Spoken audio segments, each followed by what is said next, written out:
series has ended. But wait, there's more!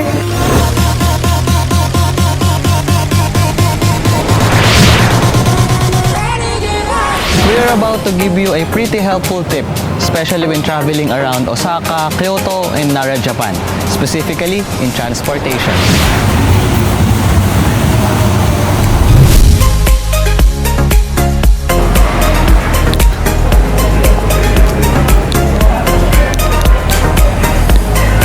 So today, let's talk about ICOCA Card of Japan.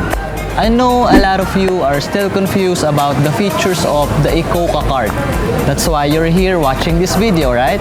So today, we will share to you how to get your ICOCA Card, where you can use your ICOCA Card, How to reload or recharge your ICOCA card. returning your ICOCA Card, how to get your ICOCA Card. So we got our ICOCA Card through Traveloka. Just go to their website or download the app and search for ICOCA. I-C-O-C-A, ICOCA. So how much? You can see the rate right here. So upon arrival in Kansai Airport, you can redeem it in Terminal 1 exit in this booth and present your e-voucher. Initially, it has 1,500 yen initial balance, and take note guys, 1 ICOCA card per person. Where you can use your ICOCA card. You can use your ICOCA card when taking trains and bus. It allows you to travel between Kansai Airport and any stations in Osaka, Kyoto, and Nara. Not just in transportation. You can also use your ICOCA card when purchasing in convenience stores such as Lawson and Family Mart. How to reload or recharge your ICOCA card. That's so much thing to say. So let them watch the video in 3, 2. 1. Here's your ICOCA card. Then if you're going to reload, you need to find a machine like this. There's a label IC. It means ICOCA card. So first, press English to translate.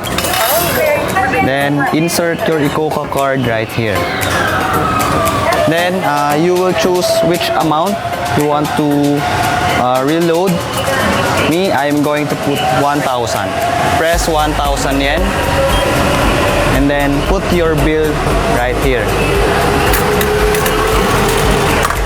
Then print receipt. Get your receipt right here and get your ICOCA card. There you go. So that's how you reload your ICOCA card. So here's how you check your balance of your ICOCA card. First, press English to translate and insert your ICOCA card. So here's our IC card balance. I still have 1,760 yen. Then if you're done, just press cancel.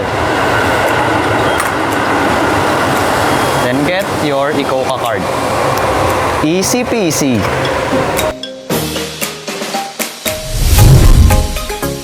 Returning your ICOCA card. So you may return your ICOCA card at the JR ticket counter in Kansai Airport, and you will get your 500 yen deposit. So if you don't want to return the card and take it home, it's okay. The balance is still valid within 10 years. My butt is burning. The bench is so hot. And there you have it. Facts about ICOCA card.